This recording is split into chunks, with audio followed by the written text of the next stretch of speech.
Welcome to Crushing Kayfabe. My name is Jason Garish. Thank you for tuning in. Show's going to be a little late today because I had to go to a baby shower. Baby shower for dudes. That was something that was cool and interesting. I kind of like that. I kind of wondered why the men weren't as involved in showers as they had been in the past. So it's kind of cool to see that. I like that. So a couple of coworkers, Dylan and Justin, having baby girls. They're like I said, they're having baby girls, the two brothers at basically the same time. So it's kind of wild. It's kind of cool. But yeah, congratulations to them, and had to swing by there at 1 o'clock to pay my regards and celebrate. So the show's a little bit late, but other than that, everything's cool. WWE news. I'm kind of liking the new regime. You know, we're seeing changes little by little. Some of the stuff was drastic, some wasn't. So last Monday night wasn't really too drastic, but I did like the three-way challenges for the contendership for the USA title, which is US title, which is kind of cool. I know that AJ Styles and Ciampa are going to tear it up, both winning their matches, so that's going to be awesome. You know, other than that, not a whole lot going on. Just they're setting up for the next big event, next pay-per-view that's going to be in Wales. That should be a good show. Really big news coming out of WWE. Karrion Kross makes his return on SmackDown. I don't think anybody saw this coming. If they did, they weren't talking. But I'm real happy to see that. And I'm real happy that they kind of threw him right into the mix, because he's going to be facing off against Drew McIntyre and Drew. I mean, Drew McIntyre and Drew, sure. Drew McIntyre and Sheamus is what I meant to say. But that's going to be good. I've been a fan of his for a long time. When they kind of screwed him over during the Vince McMahon regime with the whole Gladiator and Dominatrix outfit, that really pissed me off. But I'm glad to see him back, and I'm glad to see that he's going to be utilized and thrown right into the mix right away, which is awesome. I'm real happy to see that, you know. Other than that, WWE, like I said, are just setting up things for the next big event. A little bit of improvement. I wasn't a huge fan of watching Raw this week, but there's a little bit of a change, a little bit of improvement, and like I said, I kind of like the concept and the idea of bringing back tournament-style matches to decide who's going to be contending for titles. So that's something that's a welcome change, and I'm glad to see. You know, other than that, you know, what else we got going on? You know, the Triple H said that he's going to run things more in a democratic manner and appreciate input from everyone. That looks like he's doing just that. So it's going to take a little while to see things really take a huge change, a huge turnabout, because they're still dealing with, you know, the years of,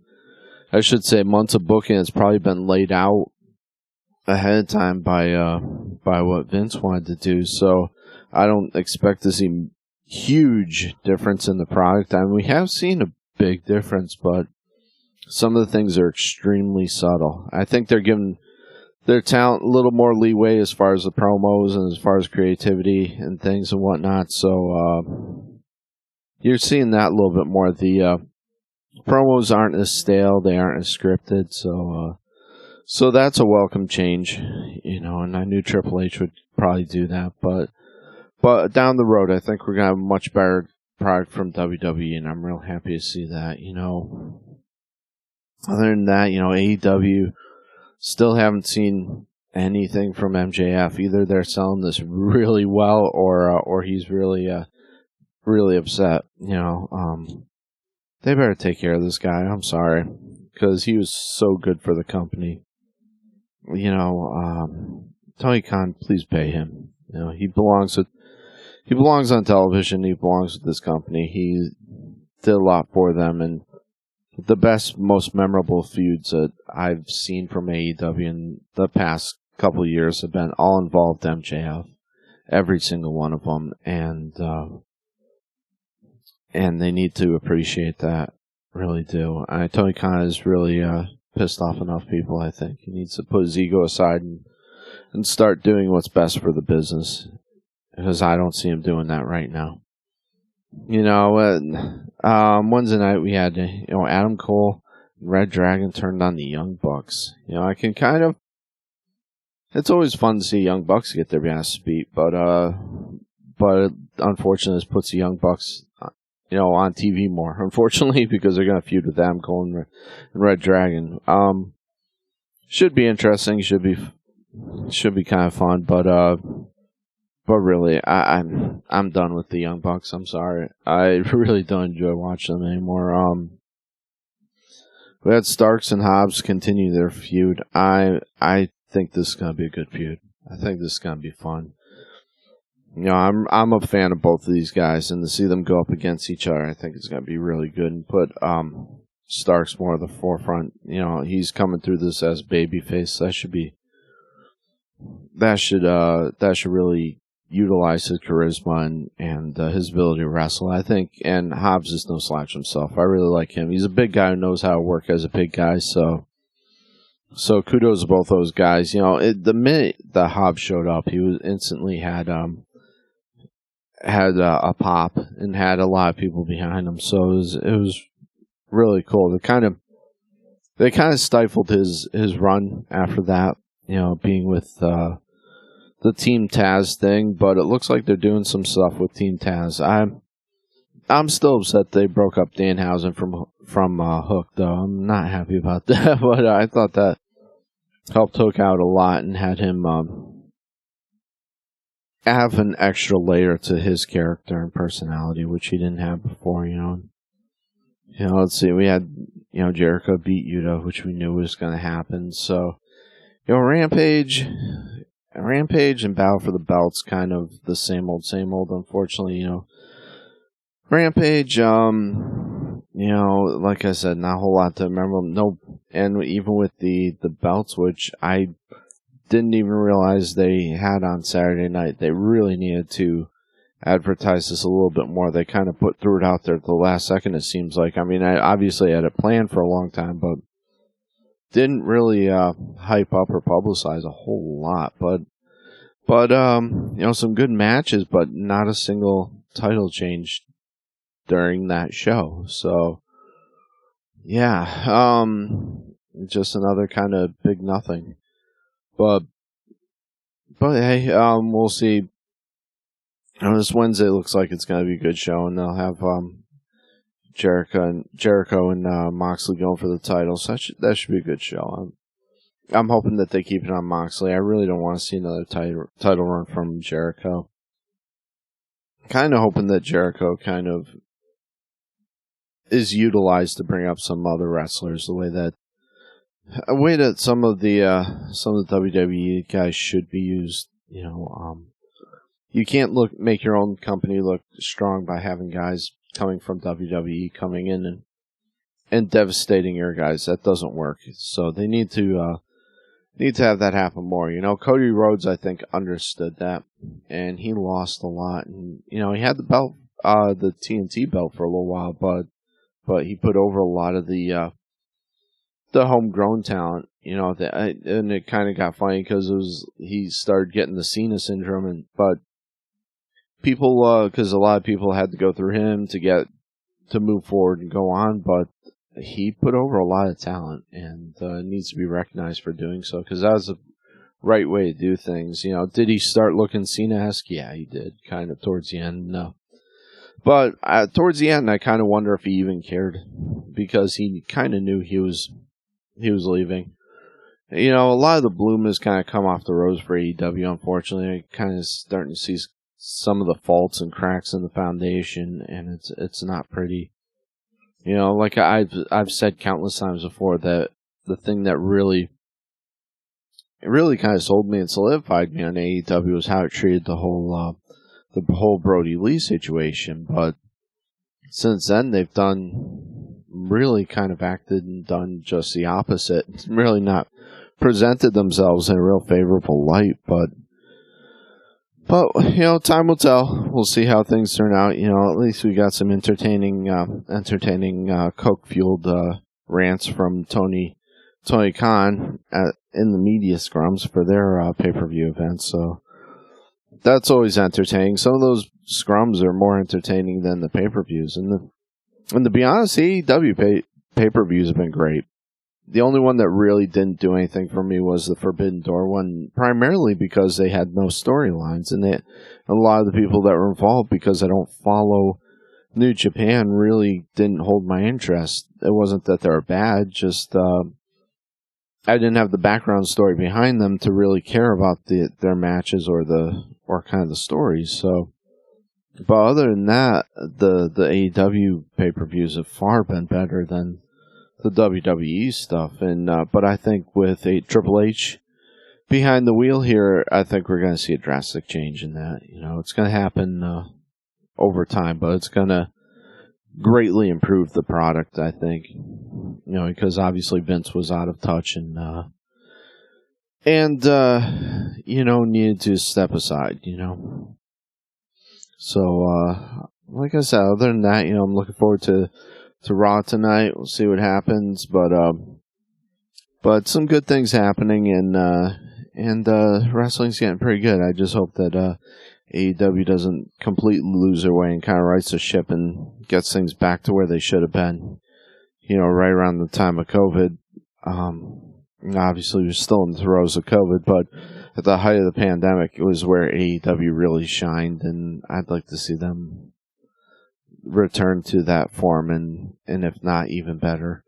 Because right now, the booking's kind of mixed, and they're not utilizing a lot of the talent they have, both intellectually and physically. You need to be utilizing the assets that they have, and they're not. But hey, we'll see. I still enjoy the product thoroughly. I still enjoy it. It's just it makes me sad sometimes to see them make the mistakes that previous federations such as TNT, WCW, and the list goes on and on have made.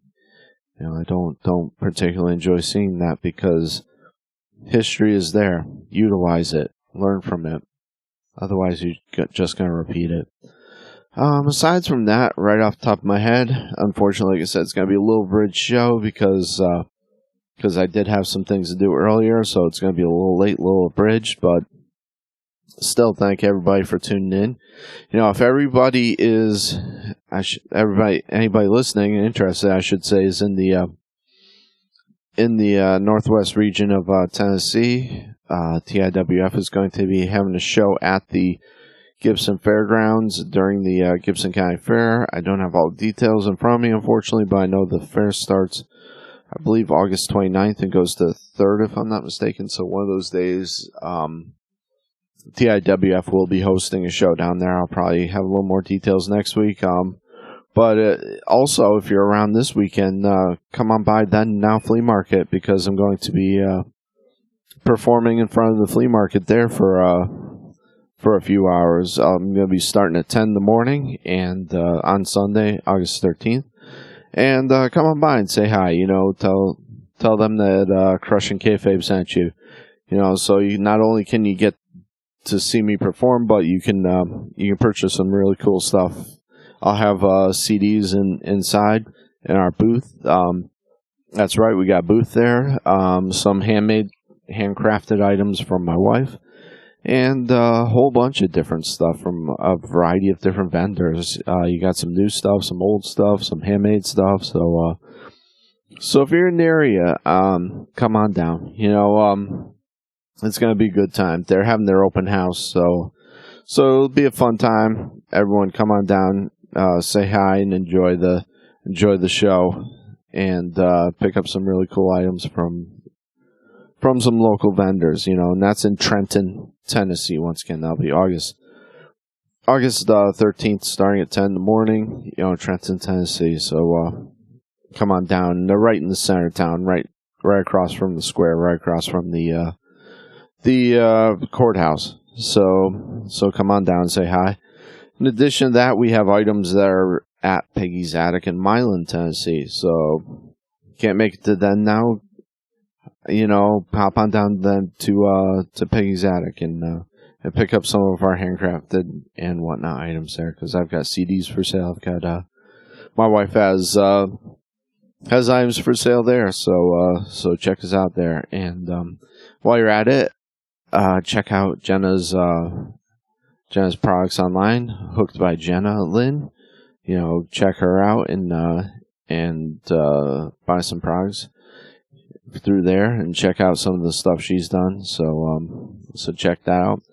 And also, if you get a chance, check out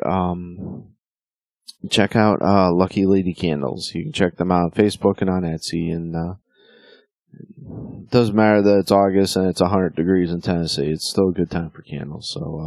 So check them out too. They have some really good fire starters too, which I used in the past. So if you want to start that grill up, they smell amazing and they work great. So check them out. Lucky Lady Candles. And while you're at it, hop on by the website, Crushing Kayfabe, crushing with a K, crushingkayfabe.com. Check us out there. I have links there to all of our social media accounts, so you can check us out from there. Check us out on Facebook, Instagram, Spotify, podcast by Google, etc. You have a link there to check that all out. So check us out there, and check our YouTube page too. And while you're at it, Patreon.com. Swing on by Patreon.com, do a search for Crushing Kayfabe, and once again, Crushing with a K. And for just $1 a month, you can get our show with no advertisements. So you can get the show ad-free and help keep the lights on for $1 a month. So check us out there. Patreon.com. Become a patron of the show and help keep the lights on. While you're at it, I'd like to remind everybody that, the war in Ukraine is still going on. So check out UNICEF and Red Cross. Make some donations to help those people out, because they desperately need supplies. They desperately need food, etc. So the civilians obviously are in the middle of the crossfire there, and they need help. So help get supplies to them. Send your prayers, your donations, to them through like the Red Cross and through UNICEF and other legitimate organizations. I know there are some organizations that were set up to try to evacuate civilians. I know that there were a variety of different organizations that are set up, but unfortunately you still have to be careful who you donate to, because there are also a lot of scams out there. But definitely keep the Ukrainian people in your prayers and thoughts, because we need to help them. They deserve their freedom and help them out. Right off the top of my head, I can't really think of a whole lot else that we need to talk about or publicize or advertise. It looks like, unfortunately, Olivia Newton-John died today. Receiving that news on my phone, so that's very sad news. Dead at 73. So prayers going out to the late singer Olivia Newton-John. And if you're in the Trenton area, you just happen to be. I have a neighbor that just lost a dog, unfortunately. So if you see a little 4-pound, I think it's a Yorkie, it's brown, please be out and look out if you're in the Trenton area, because, it was his dog and his wife's dog, and they're very upset, obviously, because they lost him. So if you're in the Trenton area, today's date is August 8th, 2022. So, but if you're listening to this today or anytime during this week, please keep an eye out for a lost dog out there, please, because I know they're desperately looking for him. So I think that's about it. So once again, thank you so much for tuning in, listening to the show. Continue to support local and independent wrestling, and hopefully soon I'll be covering a little bit more of that. I'd like to have some interviews come down the pike soon and whatnot, but we've got to work out technical details and all that stuff, all that fun stuff before we start doing any of that. But But like I said, God bless and thank you for tuning in.